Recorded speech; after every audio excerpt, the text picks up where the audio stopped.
and love will not divide.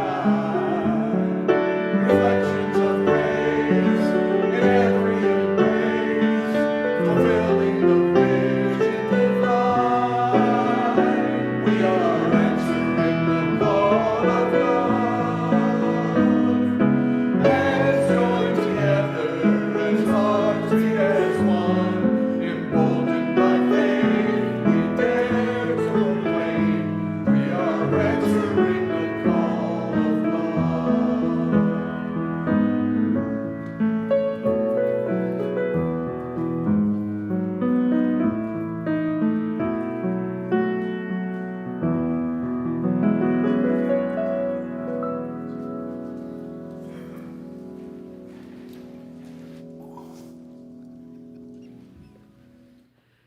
Well, I'm back.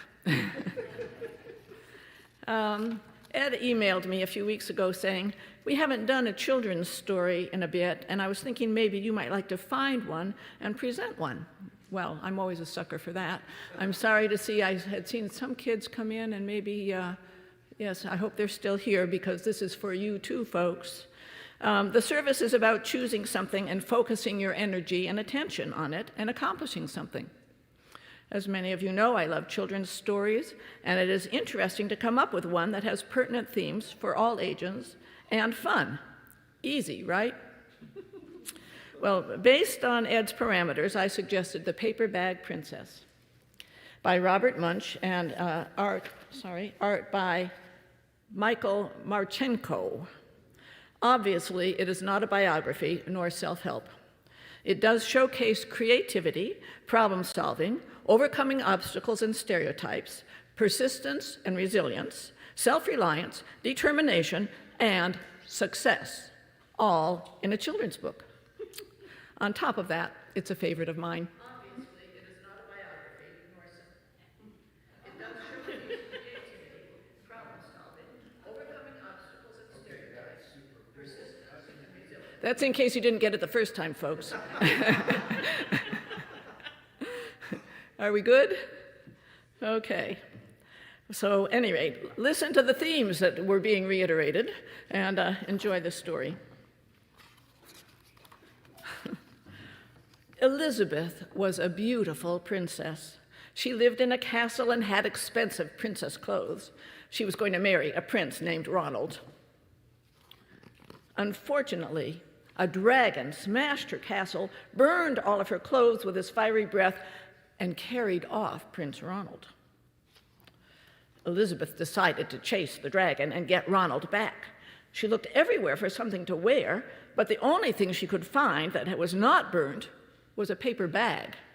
So she put on the paper bag and followed the dragon. He was easy to follow because he left a trail of burnt forests and horses' bones. Finally, Elizabeth came to a cave with a large door that had a huge knocker on it. She took hold of the knocker and banged on the door. The dragon stuck his nose out of the door and said, "Well, a princess. I love to eat princesses, but I have already eaten a whole castle today. I'm a very busy dragon. Come back tomorrow." He slammed the door so fast that Elizabeth almost got her nose caught. Elizabeth grabbed the knocker and banged on the door again. The dragon stuck out his nose out of the door and said, "Go away. I love to eat princesses, but I have already eaten a whole castle today. I am a very busy dragon. Come back tomorrow." "Wait," shouted Elizabeth. "Is it true that you are the smartest, fiercest dragon in the whole world?" "Yes," said the dragon. "Is it true," said Elizabeth, "that you can burn up 10 forests with your fiery breath?" "Oh, yes," said the dragon, and he took a huge, deep breath and breathed out so much fire that he burned up 50 forests. These are marvelous pictures, you guys. You're going to have to find the book later. "Fantastic," said Elizabeth, and the dragon took another huge breath and breathed out so much fire that he burned up 100 forests. "Magnificent," said Elizabeth, and the dragon took another huge breath, but this time nothing came out. The dragon didn't even have enough fire left to cook a meatball. Elizabeth said, "Dragon, is it true you can fly around the world in just 10 seconds?" "Why, yes," said the dragon. He jumped up and flew all the way around the world in just 10 seconds. He was very tired when he got back, but Elizabeth shouted, "Fantastic! Do it again!" So the dragon jumped up and flew around the whole world in just 20 seconds. When he got back, he was too tired to talk, and he lay down and went straight to sleep. Elizabeth whispered very softly, "Hey, dragon." The dragon didn't move at all. She lifted up the dragon's ear and put her head right inside, and she shouted as loudly as she could, "Hey, dragon!" The dragon was so tired he didn't even move. Elizabeth walked right over the dragon and opened the door to the cave. There was Prince Ronald. He looked at her and said, "Elizabeth, you are a mess. You smell like ashes, your hair is all tangled, and you are wearing a dirty old paper bag. Come back when you are dressed like a real princess." "Ronald," said Elizabeth, "your clothes are really pretty, and your hair is very neat. You look like a real prince, but you are a bum." And they didn't get married after all. So, just as a follow-up, may we all employ our creativity and determination and resilience as we fight our own dragons. And now, Reverend Ed. We now invite anyone who would like to go to their religious education groups to make their way, and Miss Mackenzie and Miss Morgan will help you. You can follow them if you like. Each time, while that's happening, I would also like to thank Stephen Lipp, who is substituting for Julia, who has strep throat today. Boo. Say hello to Julia. I'm sorry you're sick, Julia. And I would also like to just point out, if you're new and visiting here today, our choir is normally bigger. There's a period of time during the year where our choir takes a break, and we have our choirette. So if you are interested in joining the choirette, just come up and sing songs. Just sing from over here. We're fine. I think we'd love to have you. If you've always wanted to be in a church choir, but you were too afraid, or you didn't think you could read music, or any of those things, just go sing in the choir during the summer. It'll be fun. I have no idea what I'm supposed to be doing. Oh, the offering, thank you. Each time we gather together, we ask your help fulfilling this church's mission. The success of this church and of the principles we support is made possible by the work of our members, our friends, and, of course, by your financial support. We wish to honor that support by striving to live out this mission of this place as fully and wholeheartedly as we possibly can. At Emerson, the collection does not go to funding our work. Our work is funded by our pledges of our members' financial support. This collection that we do each week goes to support partners in the community who we feel are doing our work beyond our ability and expanding our principles into the community of Houston. This month, our June Share the Plate recipient is the Montrose Center. The Montrose Center empowers our community primarily by empowering lesbian, gay, bisexual, transgender, and queer LGBTQ folks, individuals, and their families to live healthier, more fulfilling lives. They're working toward a healthier society marked by permanent positive changes in attitudes and behaviors toward the LGBT community and the ability of all LGBT individuals to realize their fullest potential. The remaining 25% will go to Interfaith Ministries' homebound program, Meals on Wheels. You can give online, or you can donate right here in the plate. And while you do that, we will love to have Charlie play some music for us.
This is the time in our service where I invite you, normally, to just sit and be with each other. But today I'd like to do something just a little bit different, if that's okay. Well, whether it's okay or not. How about we just do it? I would like you to greet each other 2 times. First time, I'd like you to look at some folks that you didn't come here with and just model my t-shirt.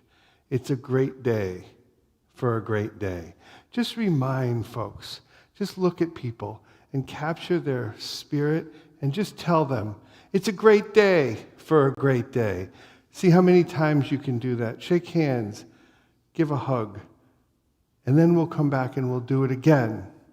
The second time we do it, we're going to be looking at those people who may be struggling to recognize that it is a great day for a great day. Because when you say to someone, it's a great day for a great day, you're saying it's in your power to make it a great day. But we don't always feel like it's in our power to make it a great day. Some days we don't feel like it's in our power to make it a great day. So the second time, when you do that, when you say to people the second time, it's a great day for a great day, what you're saying to them is, I'm here. I'm here with you. I'll be with you. I will help you. If you can't make it a great day on your own, give me your hand. I'll help you. So we're going to do it twice, okay? Once we're going to recognize the love, and the second time we're going to recognize the pain. Good?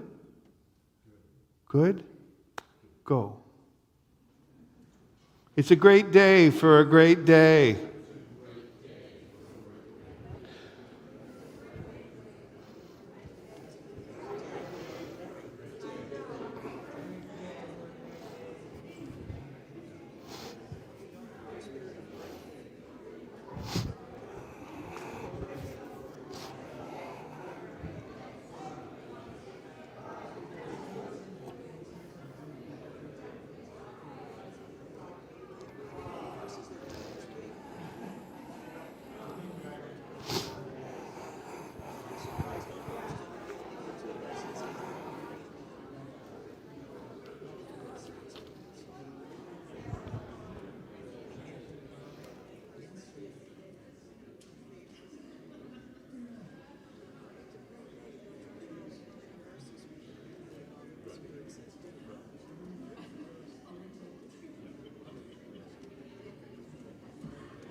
And for my last time today, find which part of my script I'm on here. Right. The words for our second reading today come from poet Mary Oliver. Mary just died 5 years ago. In her life, she was declared to be the country's best-selling poet and winner of the National Book Award and the Pulitzer Prize. These words are from her 2013 poem entitled The Summer Day. Who made the world? Who made the swan and the black bear? Who made the grasshopper? This grasshopper, I mean. The one who has flung herself out of the grass, the one who is eating sugar out of my hand, who is moving her jaws back and forth instead of up and down, who's gazing around with her enormous, complicated eyes. Now she lifts her pale forearms and thoroughly washes her face. Now she sweat naps, her wings open, and floats away. I don't know exactly what a prayer is. I do know how to pay attention, how to fall down into the grass, how to kneel in the grass, how to be idle and blessed, how to stroll through the fields, which is what I've been doing all day. Tell me, what else should I have done? Doesn't everything die at last and too soon? Tell me, what is it you plan to do with your one wild and precious life? And now do we have music, special music? No. No special music. Well, there's where my script went awry. So, so now, over to Reverend Ned. Thank you. Many of you remember that poem because you have keen minds, and also because we just read it 3 weeks ago. When I left, when we were leaving after that service 3 weeks ago, so many of you stopped me and commented on that poem that you found it important or troubling or both. And I knew as I stood there, I wanted to weave it into another sermon that was more focused on it, on a whole other service, actually, more focused on it.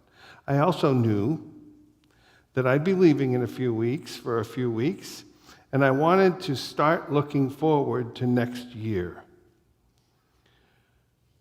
I'm going off to Mexico, actually, to think and plan and learn and grow and rest.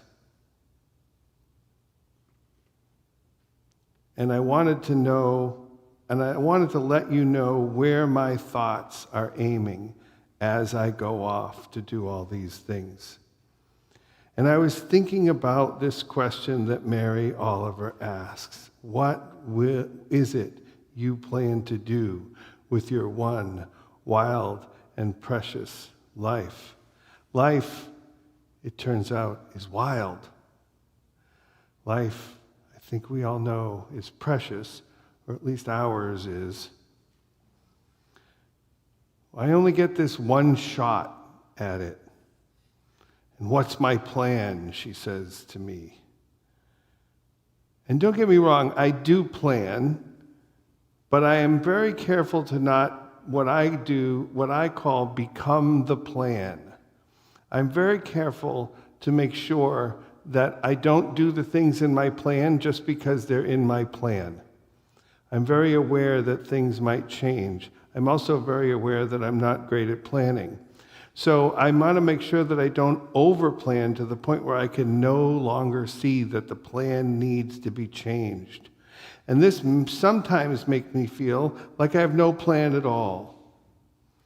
Imagine a boat floating down a river, the current moving you along. Too much current and the river's in charge. Too little current and the boat's in charge. That river, like life, at once precious and once wild. Thinking about this question, to answer it, you really need to commit. This is what I've been thinking.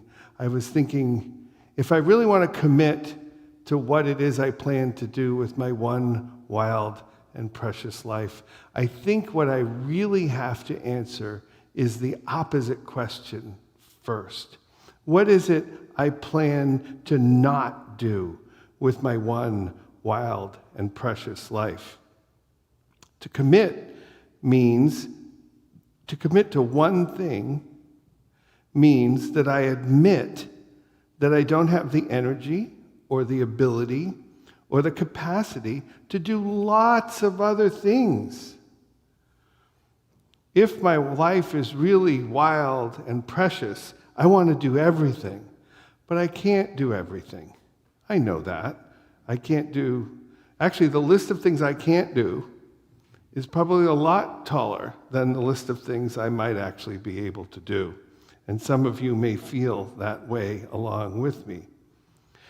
If you remember back to the week that we mentioned the Mary Oliver poem, we also mentioned a quote by a fellow by the name of Joseph Campbell. And Joseph Campbell, in that same week, said, "Follow your bliss." So the question I'm asking now is, which bliss? Campbell also said, and this didn't come up in this service a couple weeks ago, but Campbell also famously said, "The cave that you fear to enter contains the treasure that you seek." I prefer follow your bliss. That second one seems a little daunting, but let me unravel it for you a little bit. He was definitely doing a double entendre there, because Joseph Campbell was a writer and a professor and a very smart guy. But he was definitely challenging, yes, go ahead and enter that cave, and he was invoking Jungian psychology. Jung believed that we are each caves. We each have a cave within us of one person, and we must not be afraid to enter that cave. Choosing to enter that cave, Jung referred to as individuation, which was a big word, it still is, a big word for basically a maturation process. Jung said that what we have to do is we have to look at ourselves and all the contradictions that we are, all the loose ends that we are, all the various small and large conflicted bits and pieces of ourselves that, if they were a jigsaw puzzle, would not look like anything recognizable if we were to put them together.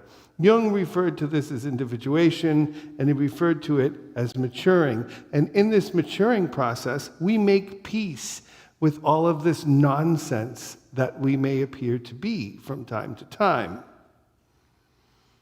Many of us never seem to be able to do it, that coming to peace with ourselves, coming to peace with the scramble that we are. Even rising to be the most powerful single person on earth might not do it for you. So, like so many other things, the process here is at least as important as the result. Institutions also partake in the same process. Look at Emerson. Look at this beautiful place.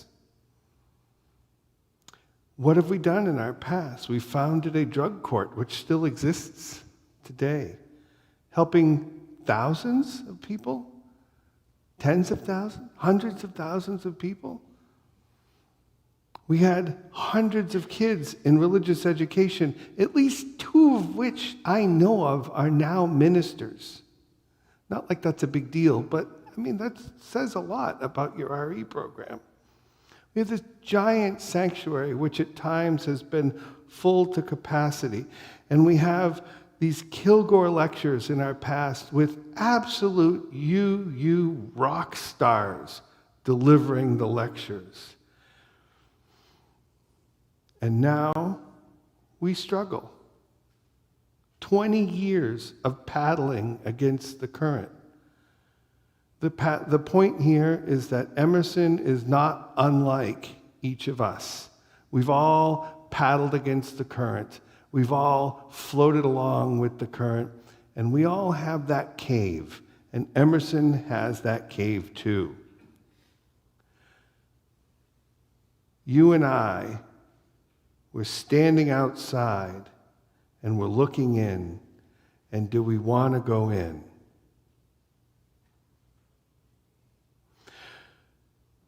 What is it you plan to do with your one wild and precious life? It starts with, what is it you plan not to do with your one wild and precious life? Or think of it this way. Hemingway said, and I know a lot of you don't love Hemingway. I love Hemingway. Hemingway said, and I think this is so beautiful, I think of this often. All you have to do, Hemingway said, is write one true sentence. Write the truest sentence that you know. So finally, I would write one true sentence and then go on from there. It was easy then because there was always one true sentence that I knew or I had seen or I had heard someone say. In maturing, we make peace with all these things within ourselves. It may seem like we may never be able to do it, but we do it. So I ask you, Emerson, what is one thing that you plan to do with your one wild and precious life? I'm not asking you each individually. I'm asking Emerson as though it had one voice. We are again, finally, after 10 years of struggle, maybe longer, standing here in front of our own cave. The world has a right to expect leadership from us. The world needs us not to shrink, but we are tired. We are tired individually, and Emerson is tired. It's half its size. It's half its vitality. So what can we do? What can we do? Well, let's start by mashing together these wise words of these 3 great voices. Mary Oliver said, what will we do with this one wild and precious life, which we've all agreed to enter into together, that we now refer to as Emerson? Joseph Campbell said, we will find our treasure in that cave we're afraid to enter. And Hemingway said, just do one small thing. So I ask you, mash them together. What is one small thing that we can do together? What is one small thing that we can do to live into our second purpose, which is to build a better world together? Could we plant a tree? One single tree.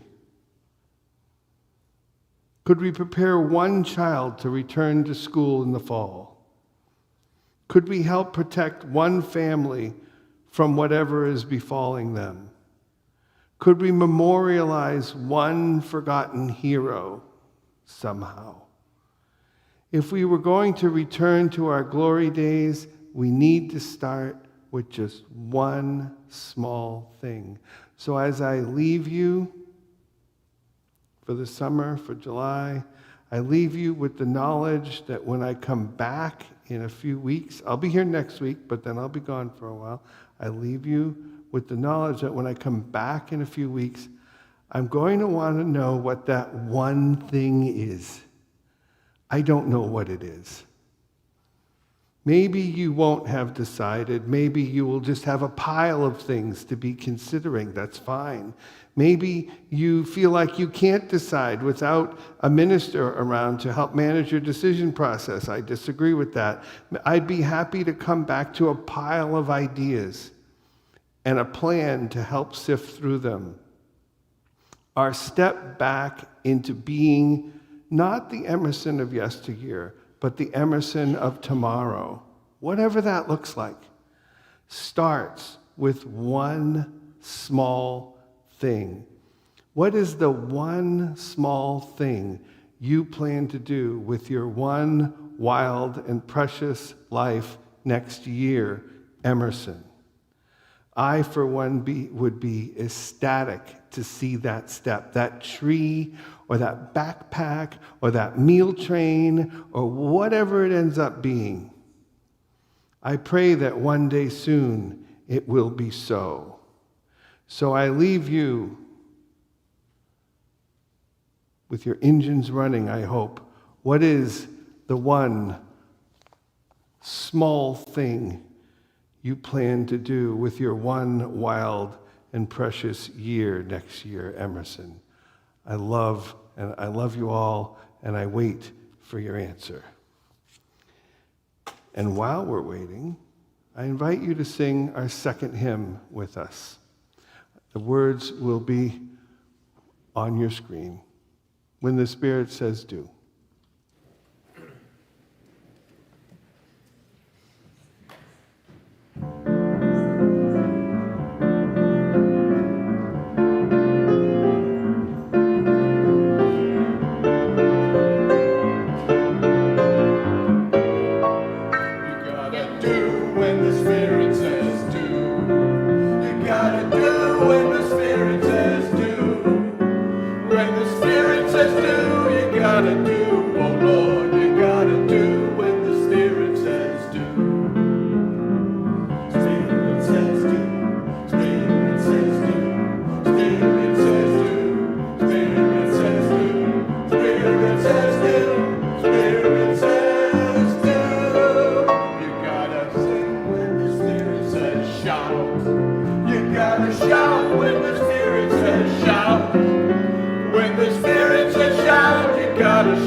We have arrived at the part of our service where we must extinguish our chalice flame. I invite Alyssa to come extinguish our chalice flame. We are so grateful for your presence here this morning. For those of you who've joined us on YouTube, good morning. And after our postlude, we'll be terminating our feed, our video to you. We thank you for coming. We hope to see you again very soon. And for those of you who are staying, Ian and Marilyn will be running the final Inquirer series upstairs in room 204, and it is about the LPMT program. So if you are unfamiliar with the LPMT program and would like to hear about it, we'd love to have you stop by. We'd like to thank all of you for coming again today, and I leave you with these final words. May we, in the course of our week, be more and more aware of the communities of which we are a part. May we be more and more aware of our individual parts in those communities. May we be more and more aware of how those communities co-create our journeys with us. And may we be more and more aware of how we co-create their journeys with them. Amen.